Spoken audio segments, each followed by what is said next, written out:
Carla Narraciones presenta Cuento corto para adultos de Isabel Allende. Niña perversa.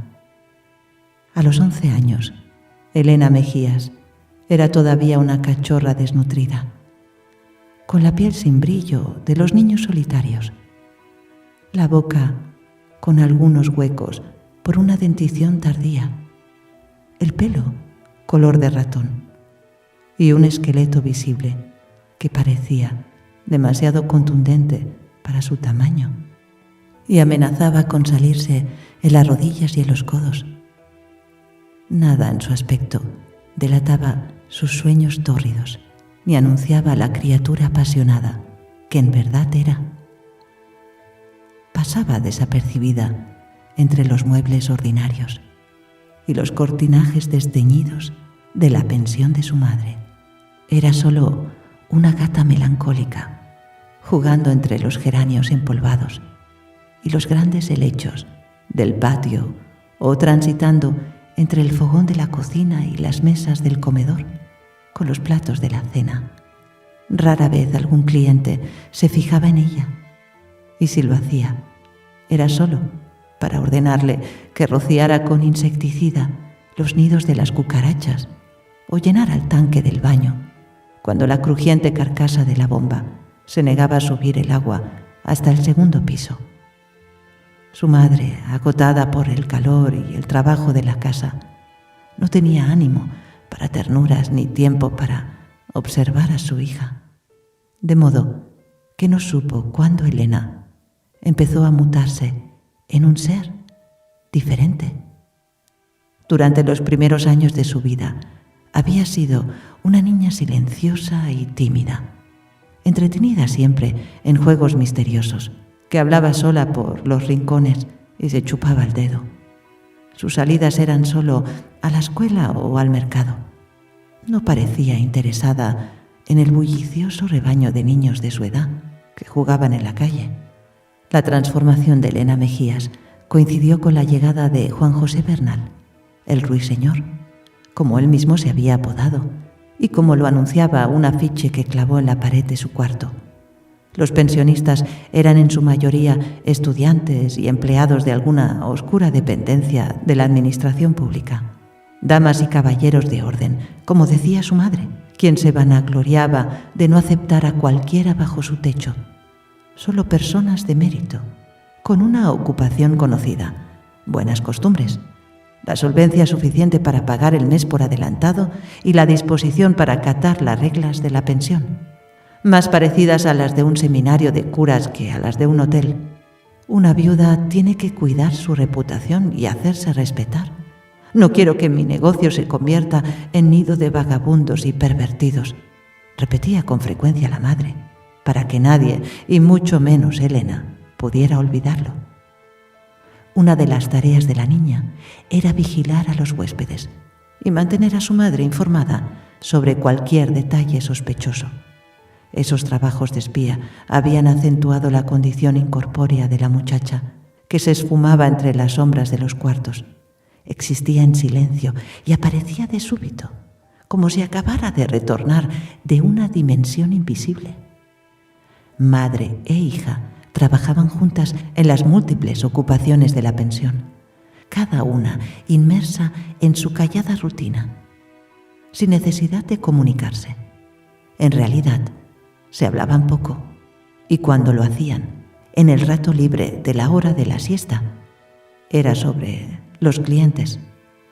A veces Elena intentaba decorar las vidas grises de esos hombres y mujeres transitorios, que pasaban por la casa sin dejar recuerdos, atribuyéndoles algún evento extraordinario, pintándolas de colores con el regalo de algún amor clandestino o alguna tragedia.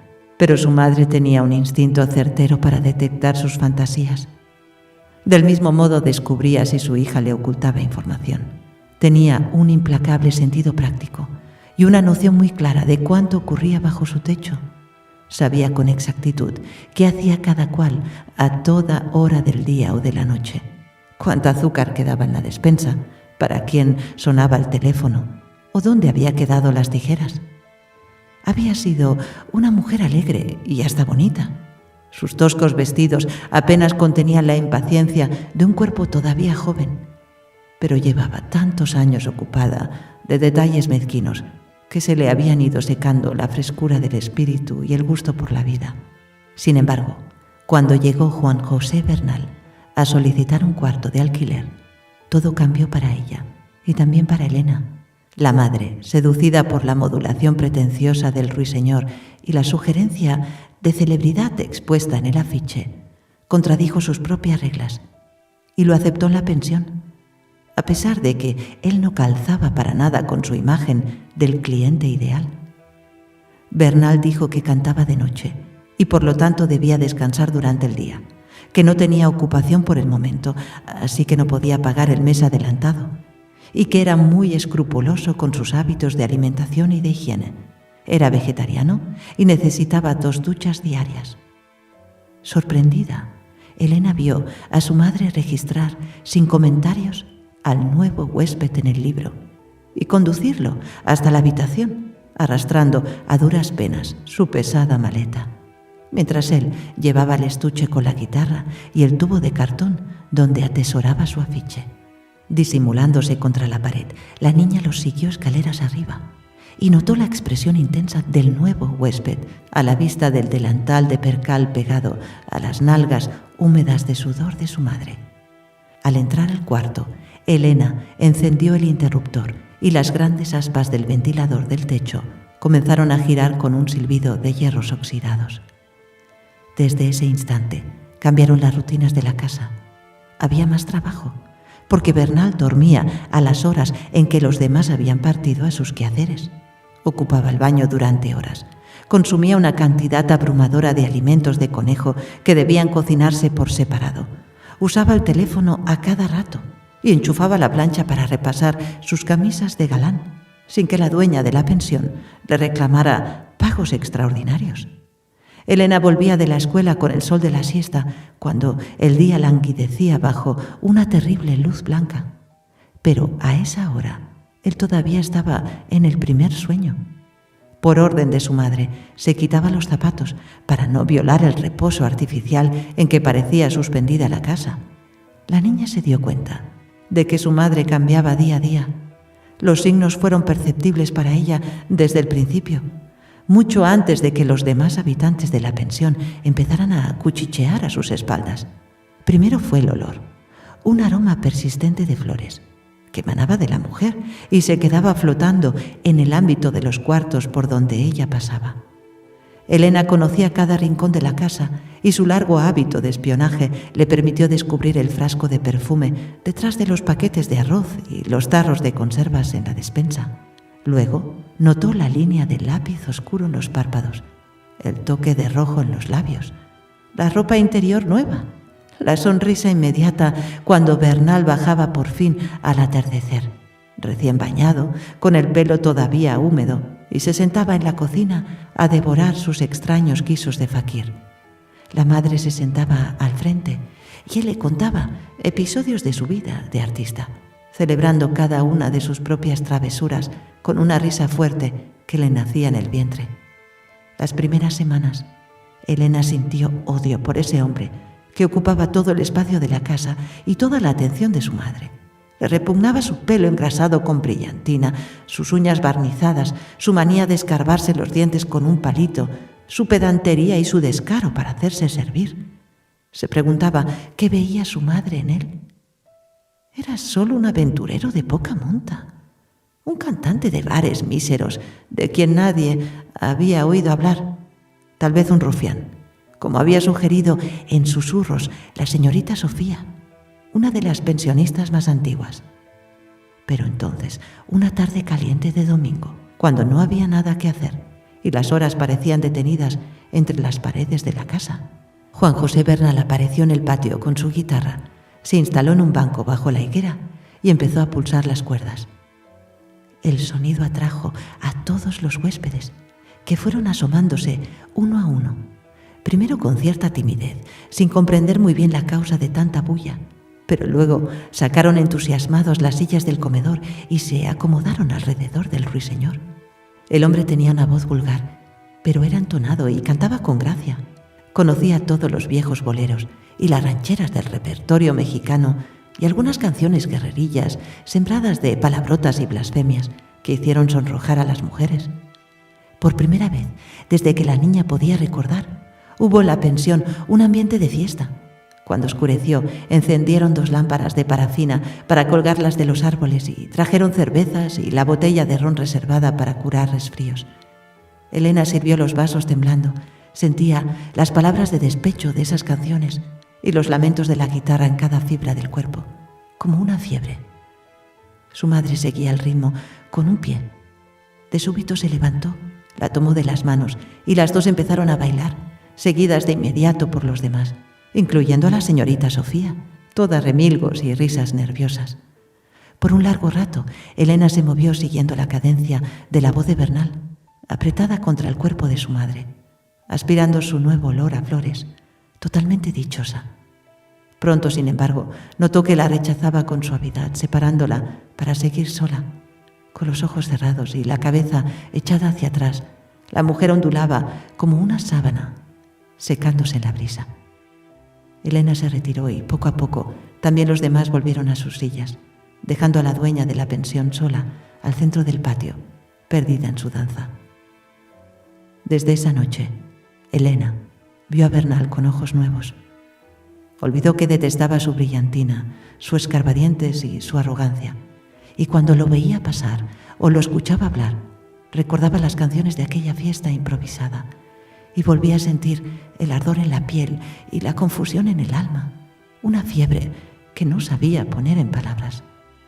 Lo observaba de lejos, a hurtadillas, y así fue descubriendo aquello que antes no supo percibir: sus hombros, su cuello ancho y fuerte, la curva sensual de sus labios gruesos, sus dientes perfectos, la elegancia de sus manos, largas y finas. Le entró un deseo insoportable de aproximarse a él para enterrar la cara en su pecho moreno, escuchar la vibración del aire en sus pulmones y el ruido de su corazón, aspirar su olor, un olor que sabía seco y penetrante, como de cuero curtido o de tabaco. Se imaginaba a sí misma jugando con su pelo, palpándole los músculos de la espalda y de las piernas, descubriendo la forma de sus pies, convertida en humo, para metérsele por la garganta y ocuparlo entero. Pero si el hombre levantaba la mirada y se encontraba con la suya, Elena corría a ocultarse en el más apartado matorral del patio, temblando. Bernal se había adueñado de todos sus pensamientos. La niña ya no podía soportar la inmovilidad del tiempo lejos de él. En la escuela se movía como en una pesadilla, ciega y sorda a todo, salvo las imágenes interiores, donde lo veía solo a él. ¿Qué estaría haciendo en ese momento? Tal vez dormía boca abajo, sobre la cama, con las persianas cerradas, su cuarto en penumbra, el aire caliente agitado por las alas del ventilador, un sendero de sudor a lo largo de su columna, la cara hundida en la almohada. Con el primer golpe de la campana de salida, corría a la casa, rezando para que él no se hubiera despertado todavía y ella alcanzara a lavarse y ponerse un vestido limpio y sentarse a esperarlo en la cocina, fingiendo hacer sus tareas para que su madre no la abrumara de labores domésticas. Y después, cuando lo escuchaba salir silbando del baño, agonizaba de impaciencia y de miedo, segura de que moriría de gozo si él la tocara o tan solo le hablara, ansiosa de que eso ocurriera, pero al mismo tiempo lista para desaparecer entre los muebles, porque no podía vivir sin él, pero tampoco podía resistir su ardiente presencia. Con disimulo lo seguía a todas partes, lo servía en cada detalle, adivinaba sus deseos para ofrecerle lo que necesitaba antes de que lo pidiera, pero se movía siempre como una sombra para no revelar su existencia. En las noches Elena no lograba dormir porque él no estaba en la casa.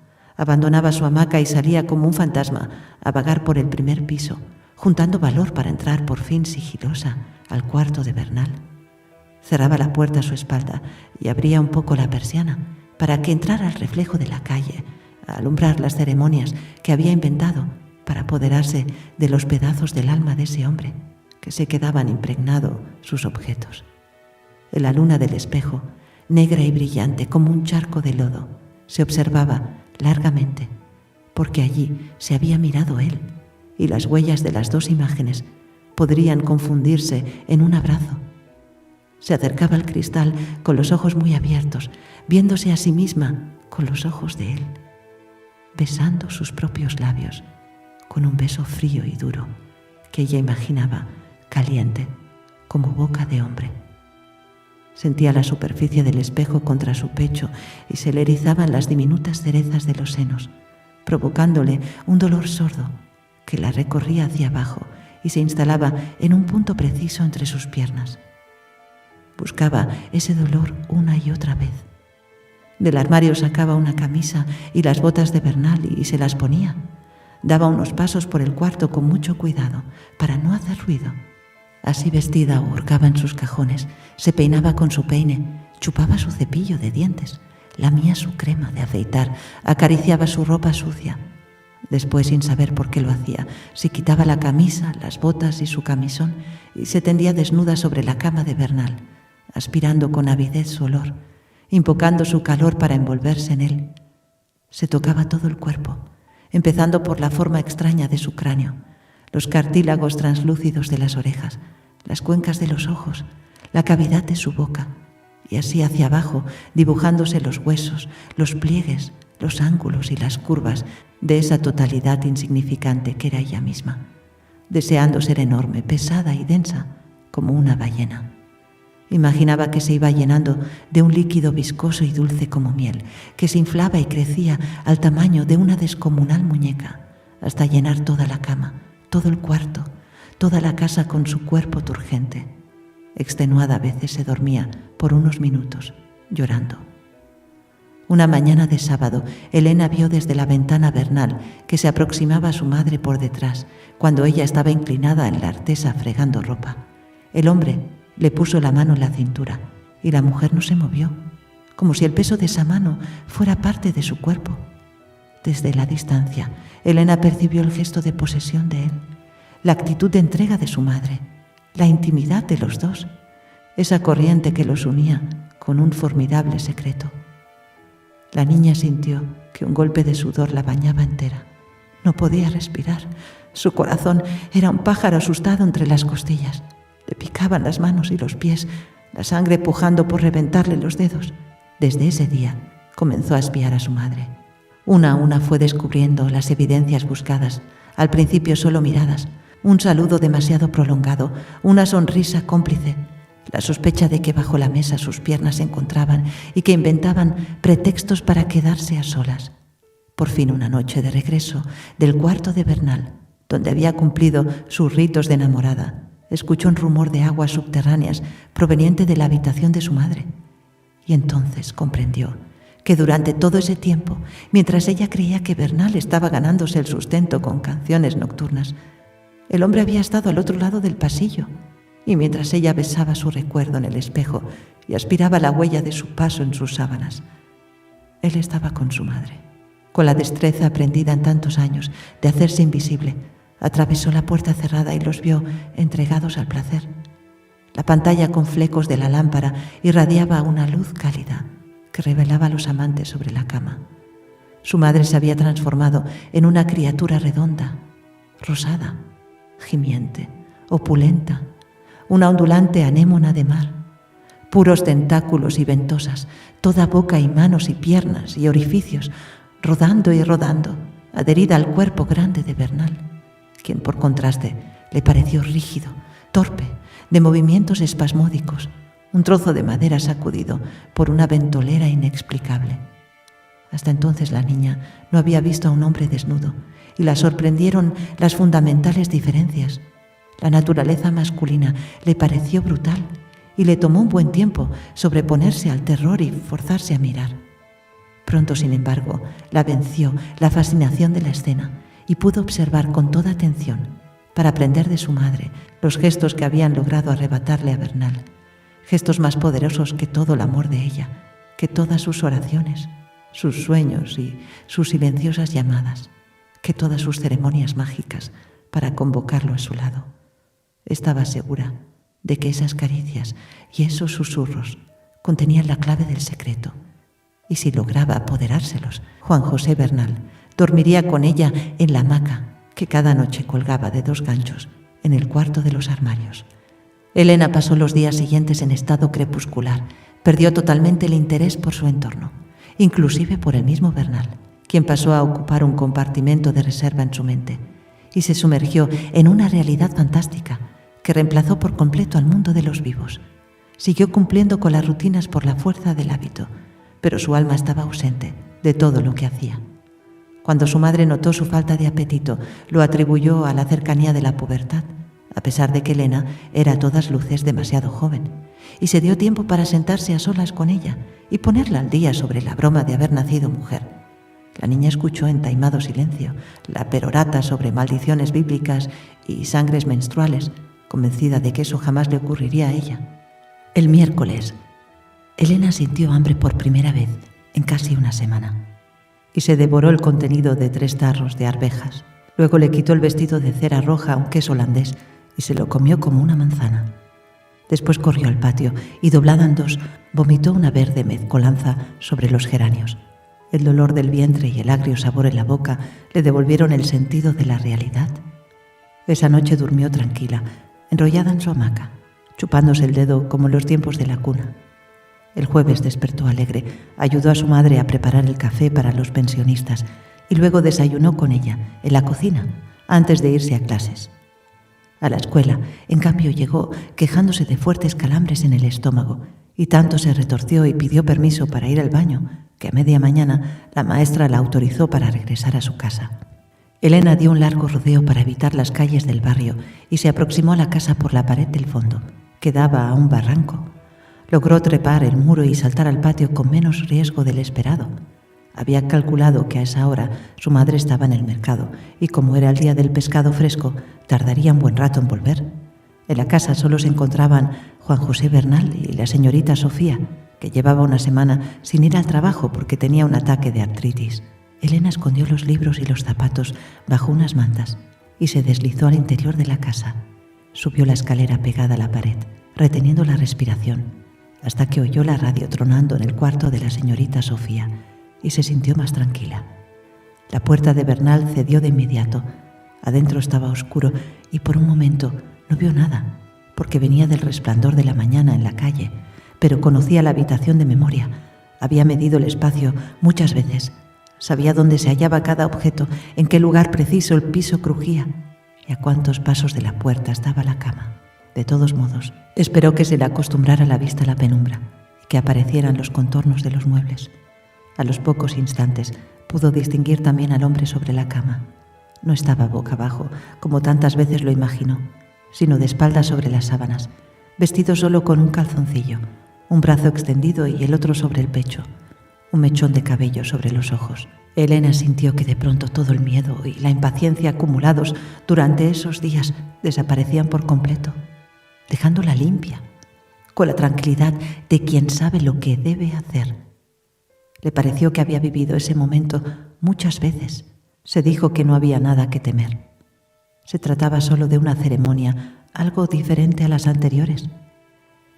Lentamente se quitó el uniforme de la escuela, pero no se atrevió a desprenderse también de sus bragas de algodón. Se acercó a la cama. Ya podía ver mejor a Bernal. Se sentó al borde, a poco trecho de la mano del hombre, procurando que su peso no marcara ni un pliegue más en las sábanas. Se inclinó lentamente hasta que su cara quedó a pocos centímetros de él y pudo sentir el calor de su respiración y el olor dulzón de su cuerpo. Con infinita prudencia se tendió a su lado, estirando cada pierna con cuidado para no despertarlo. Esperó, escuchando el silencio, hasta que se decidió a posar su mano sobre el vientre de él en una caricia casi imperceptible. Ese contacto provocó una oleada sofocante en su cuerpo. Creyó que el ruido de su corazón retumbaba por toda la casa y despertaría al hombre. Necesitó varios minutos para recuperar el entendimiento y cuando comprobó que no se movía, relajó la tensión y apoyó la mano con todo el peso del brazo, tan liviano de todos modos, que no alteró el descanso de Bernal. Elena recordó los gestos que había visto a su madre y mientras introducía los dedos bajo el elástico de los calzoncillos, buscó la boca del hombre y lo besó como lo había hecho tantas veces frente al espejo. Bernal gimió aún dormido y enlazó a la niña por el talle con un brazo, mientras su otra mano atrapaba la de ella para guiarla y su boca se abría para devolver el beso.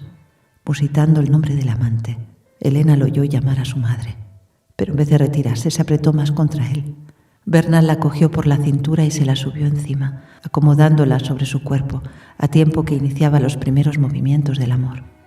Recién entonces, al sentir la fragilidad extrema de ese esqueleto de pájaro sobre su pecho, un chispazo de conciencia cruzó la algodonosa bruma del sueño y el hombre abrió los ojos. Elena sintió que el cuerpo de él se tensaba, se vio cogida por las costillas y rechazada con tal violencia que fue a dar al suelo, pero se puso de pie y volvió donde él para abrazarlo de nuevo. Bernal la golpeó en la cara y saltó de la cama, aterrado, quién sabe por qué antiguas prohibiciones y pesadillas. «¡Perversa! ¡Niña perversa!», gritó. La puerta se abrió y la señorita Sofía apareció en el umbral. Elena pasó los 7 años siguientes en un internado de monjas, 3 más en una universidad de la capital y después entró a trabajar en un banco. Entretanto su madre se casó con su amante y entre los dos siguieron administrando la pensión hasta que tuvieron ahorros suficientes para retirarse a una pequeña casa de campo donde cultivaban claveles y crisantemos para vender en la ciudad. El ruiseñor colocó su afiche de artista en un marco dorado, pero no volvió a cantar en espectáculos nocturnos y nadie lo echó de menos. Nunca acompañó a su mujer a visitar a la hijastra, tampoco preguntaba por ella, para no alborotar las dudas de su propio espíritu, pero pensaba en ella, y a menudo. La imagen de la niña permaneció intacta para él. Los años no la rozaron. Siguió siendo la criatura lujuriosa y vencida de amor, a quien él rechazó. En verdad, a medida que transcurrían los años, el recuerdo de esos huesos livianos, de esa mano infantil en su vientre, de esa lengua de bebé en su boca, fue creciendo hasta convertirse en una obsesión. Cuando abrazaba el cuerpo pesado de su mujer, debía concentrarse en esas visiones, invocando meticulosamente a Elena, para despertar el impulso cada vez más difuso del placer. En la madurez iba a las tiendas de ropa infantil y compraba bragas de algodón para deleitarse, acariciándolas y acariciándose. Después se avergonzaba de esos instantes desaforados y quemaba las bragas o las enterraba profundamente en el patio, en un intento inútil de olvidarlas.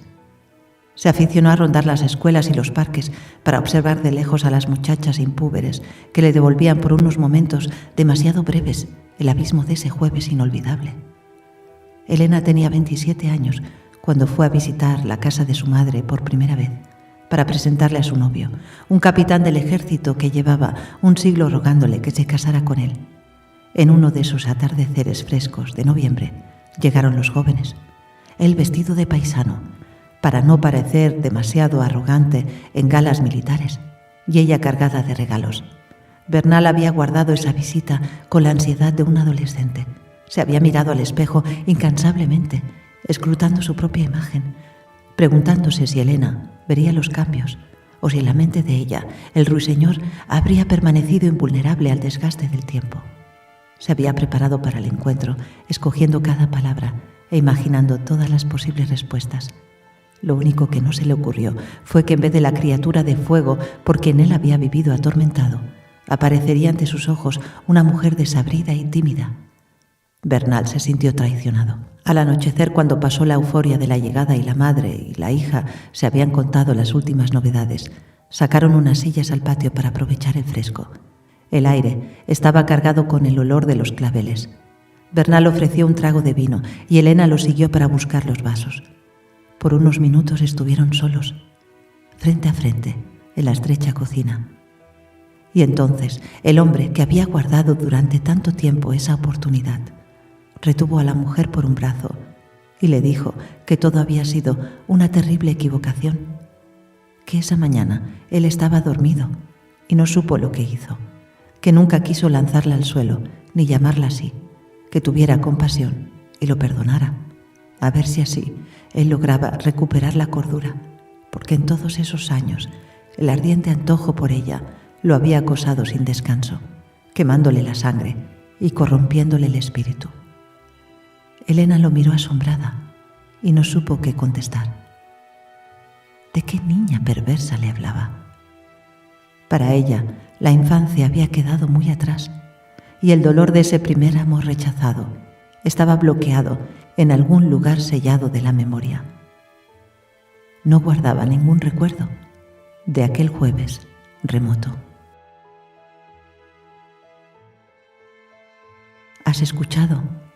Cuento corto para adultos de Isabel Allende. Una producción de Carla Narraciones. Todos los derechos reservados. Si te ha gustado este vídeo, no te olvides de dar un me gusta para apoyar el canal. También puedes comentar qué te ha parecido este cuento. No te olvides tampoco, si todavía no lo estás, de suscribirte al canal Carla Narraciones para recibir una notificación cada vez que suba un nuevo audiolibro.